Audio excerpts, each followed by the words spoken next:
ఇక్కడ ఇక్కడ sir sir అంటే 1000 పైగా సినిమాలు చేశారు.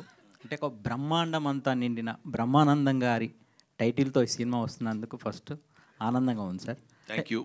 అంటే మీ పేరు మీద ఈ సినిమా వస్తున్నప్పుడు మీకు ఒక చిన్న టెన్షన్ ఉండిందా, లేక ఈ సినిమా యాక్సెప్ట్ చేయడానికి రీజన్ ఏంటి సార్? అంటే రీసెంట్ టైమ్స్లో మీరు చాలా చూజీగా ఉంటున్నారు, సినిమాలు చేయట్లేదు కదా. అవునా? అంటే టెన్షన్ అనే పదం ఇప్పుడే కాదు, ఎప్పుడూ లేదు, దేవుడి దయ వల్ల. అది ఉంటే మనం ఏమీ చేయలేం, ఎవ్వడూ ఏమీ చేయలేడు, సినిమాలు అసలు చేయలేం, అది వేరే సంగతి. కానీ బ్రహ్మానందం డ్రామా కంపెనీ అని ఒకటి వచ్చింది కూడా ఒకసారి. ఓన్లీ బ్రహ్మానందం అనే సినిమా ఇదే. టైటిల్ ఏమున్నా, లేకపోతే ఇందులో యాక్టర్స్ ఎవరున్నారు, హీరో ఎవరు, హీరోయిన్ ఎవరు, డైరెక్టర్ ఎవరు అంటాం కంటే మనకు తెలిసిన పెర్ఫార్మెన్స్ మనం చేయగలగాలి. We should do justice to our character. అది నేను సిన్సియర్గా అనుకున్నాను కాబట్టి అది నాకేమీ అంత పెద్ద ఫీల్ అవ్వలేదు. More over I felt happy. కొంచెం కాలు ఎగరేసే ఇదే కదా, ఎందుకంటే మన పేరు మీద సినిమా వచ్చిందిరా అనేది, అంతే. సార్ బ్రహ్మానందం గారు, మీతో యాక్ట్ చేసినందుకు వీళ్ళందరికీ చాలా లెక్క అనుకోవాలి. ఎందుకంటే బ్రహ్మానందం పేరు మీద సినిమా టీజర్ చూస్తే ఆనందం బ్రహ్మానందంతో పాటు చివరిలో ఏదో తెలియని ఒక అంశం దాన్ని దాస్తున్నారు. అది ఏదో గుండెల్ని పిండేసే అంశంలాగా అనిపిస్తుంది. నాకు ఇంకా డబ్బులు ఇవ్వాలి ఇతను ఎవరు, మా ప్రొడ్యూసర్ గారు. నేను ఇప్పుడు గబుక్కున చెప్పేశాను అనుకోండి, గబుక్క మాట్లాడుకుంటే కారెక్కేసి వెళ్ళిపోతే మరి ఇబ్బంది అవుతున్నారు. అది అదంతా ఏదో దాచిపెట్టారు వాళ్ళు, మీరు కరెక్ట్గానే క్యాచ్ చేశారు. ఇంక ఈ సినిమాలో కొంచెం హైలైట్స్ ఏమి ఉంటాయి చెప్పండి మీరు.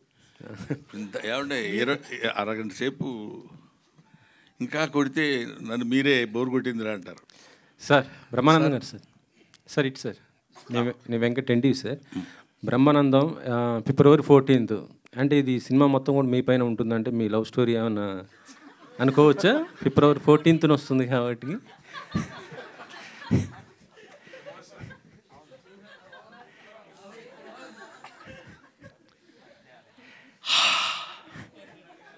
వెంకటరెడ్డి గారు, మీరు నేను మాట్లాడుకోవాల్సిన మాటలా?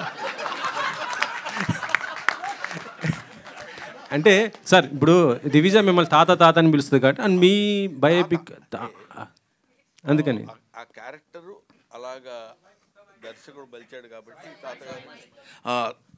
సారీ అమ్మా, ఎంత తప్పు చేశాను తెలియదు. అందరూ ఆ క్యారెక్టర్ అలాంటిది కాబట్టి వెంకటరెడ్డి గారు సరదాగా తాత అని పిలవటం మనవుడికి తాతకి ఉన్న మధ్య. అందుకనే ఇవన్నీ భరించి ఎందుకుంటున్నాను తెలుసా? అనగానే శాండిలియా ఒకసారి ఫేజ్ మార్చి తాత మనవాళ్ళు ఇద్దరిని ఒక దీనిలో చూపించాడు. అక్కడ వాళ్ళు ఏదో చెప్పాలనుకుంటారు, అది బహుశా ప్రీ రిలీజ్ ఫంక్షన్లో చెప్పడానికి వాళ్ళు రెడీగా ఉన్నట్టున్నారు. అది anyway it's a good sensation, దాన్ని ఏమంటారు, sensitive subject with comedy. Comedy stalwarts like sir Brahmanandam గారు. సార్ ఇక్కడ లక్ష్మీనారాయణ హెచ్ఎం టీవీ. సార్ ఇప్పుడు మీరు చాలా సినిమాలు చేశారు, చాలా రకాల క్యారెక్టర్లు చేశారు. గతంలో చేసిన క్యారెక్టర్లకు ఈ క్యారెక్టర్కు మీకున్న తేడా ఏమనిపించిందో, అంత ఇంపార్టెంట్ ఏమనిపించింది? ఒకటి. రెండవది చెప్తాను తర్వాత చెప్పండి. ఒకటేంటంటే ఈ మిగతా క్యారెక్టర్స్లో కూడా తాతలాగా ఎక్కడ బహుశా నేను చేసి ఉండను character. This is first time brother. దానికి తోడు తాతలా చేయడం అంటే ఈ క్యారెక్టర్కి తాతలా చేయడం ఒక చిన్న సర్ప్రైజ్, కొంచెం టెన్షన్గానే అనిపించింది ఎలా చేయాలనేది. న్యాచురల్గా చేయడం, తాతలు ఎలా చేస్తారో అలా చేస్తే సరిపోదు కదా అనుకునేవాడిని. తర్వాత కొడుకు మనవడయ్యాడు ఇక్కడ, అక్కడ కొంచెం జాగ్రత్తగా చూస్తూ కొంచెం కేర్ తీసుకొని చేయాల్సిన అవసరం వచ్చింది. బట్ నంబర్ ఆఫ్ క్యారెక్టర్స్ చేసిన ఏ క్యారెక్టర్ మనం చెప్పడానికి ముందు ఒక దాన్ని ఏమంటారు, ఆ బిగినింగ్, ఇప్పుడు ఎన్ని కిలోమీటర్లు నడవాలన్నా మొదట ఒక అడుగు వేయాలి కదా, ఆ మొట్టమొదటి అడుగులోనే కొంచెం కేర్ ఉంటుంది. ఆ తర్వాత దిస్ ఈజ్ డెఫినెట్గా, ఇంకా నేను చెప్పడానికి నేను గబుక్కని మీరు అడిగితే పుస్తకం జారుతానేమోనని భయంగా ఉంది. కొంచెం దాచిపెట్టారు వాళ్ళు, అవన్నీ మనం తర్వాత మాట్లాడుకుందామని. But I felt very happy. తాత అనే క్యారెక్టర్ నేను చేయటం కూడా వీళ్ళు వచ్చి సరదాగా తాత తాత అని మాట్లాడుతున్నప్పుడు కూడా తాత అనే పదం చాలా అద్భుతమైన పదం అండి. చాలామంది ఏదో తాత అనిపించుకోవడానికి సిగ్గుపడటానికో లేకపోతే బాధపడటానికో ట్రై చేస్తారు, కానీ తాత it's a greatest fullness of the man. ఒక మనిషి ఒక పరిపూర్ణత్వం వచ్చితే కానీ తాత అన్నాడు. ఎందుకంటే ఆఫ్టర్ ఆల్ మనకు తెలియకుండా మనం పుడతాం. మనం పుట్టిన తర్వాత మనకి పిల్లలు పుడతారు. మనకి పిల్లలు పుట్టిన తర్వాత మనం మన పిల్లల్ని ఎలా చూసామో మన పిల్లలు వాళ్ళ పిల్లల్ని ఎలా చూసినప్పుడు థర్డ్ జనరేషన్ వాడు మన దగ్గరకు వచ్చేసి నీకేం తెలియదు తాత, చెప్తే వినవేంటి నువ్వు అని మనవడు అంటున్నప్పుడు మన యాక్సెప్టెన్స్ అందంగా ఉంటుంది. అక్కడ వాడు తాత అని పిలిచి మా మనవడు ఉన్నాడు, నీకు తెలీదు, నువ్వు బొమ్మలు వేస్తావు కానీ ఇలా కాదు, ఇప్పుడు లేటెస్ట్గా వచ్చింది తెలుసా ఇది అని వాడేదో 4 గీతలు గీసి చూపిస్తాడు. దానిలో వాడు బుద్ధి లేదా, నేను నా ఏజ్ ఏంటి నీ ఏజ్ ఏంటి నువ్వు నాకు తెలియదంటావా, నా ఎక్స్పీరియన్స్ లేదు నీ బతుకు అని వాడిని తిట్టడం ఉండదు. వాడు అలా మాట్లాడుతుంటే ఒక చిన్న ఎంజాయ్మెంటు సరదాలు ఉంటాయి. అదే ఇంకెవడన్నా అంటే సర్లేవా మాకు తెలుసు యాక్టింగ్ ఎలాగో అనొచ్చు. కాబట్టి అది ఆ తాత అనే క్యారెక్టర్ దొరకటమే చాలా అరుదైన విషయం. అది దొరికినందుకు ఇలాంటి బ్యాచ్ అంతా కలిసి ఆడుకున్నట్టు అనిపించింది. అదే ఇప్పుడు మీ అబ్బాయి ఉన్నాడు, ఏమన్నాడు నన్ను, ఈ వీళ్ళ అబ్బాయి నాకు వచ్చి చెప్పాడు, సురేష్ వాళ్ళ అబ్బాయి, డాడీ హూ ఇన్వెంటెడ్ బ్రహ్మానందం అన్నాడంట. అసలు బ్రహ్మానందం అనేవాడు పదార్థం అయినట్టు, ఒక మైకు, ఓ రేడియో, ఓ కంప్యూటర్ లాగా హూ ఇన్వెంటెడ్ బ్రహ్మానందం అని అడిగాడండి అని తనే వచ్చి చెప్పాడు సురేష్. చెప్పినప్పుడు ఇలాంటివి చిన్న చిన్నవి ఏవో సరదాగా మనకు వచ్చే దాన్ని ఏమంటారు అప్రిసియేషన్స్తో పాటు తాత క్యారెక్టర్ దొరకటం. So I should be thankful to mister Rahul Yadav and as well as Nikhil.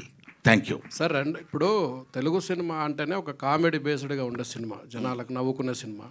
Telugu సినిమాలో ఈ మధ్య అసలు కామెడీ సినిమాలు రావట్లేదు ఎక్కువగా.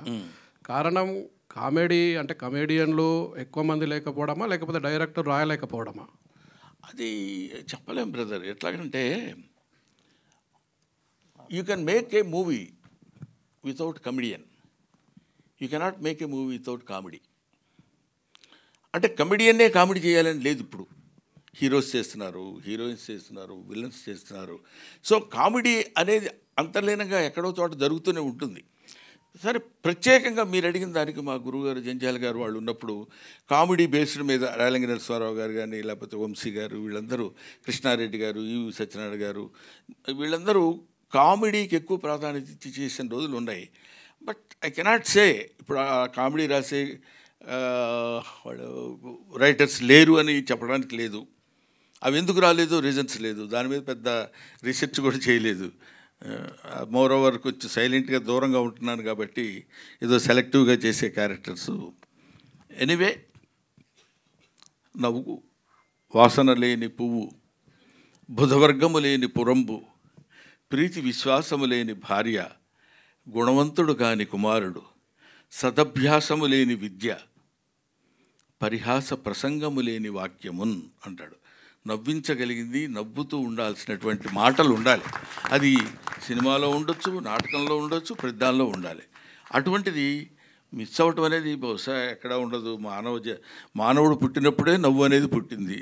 అది మనం నవ్వినా నవ్వకపోయినా మన వెనకాల పడి వస్తూనే ఉంటుంది. ఏమంటావు బ్రదర్?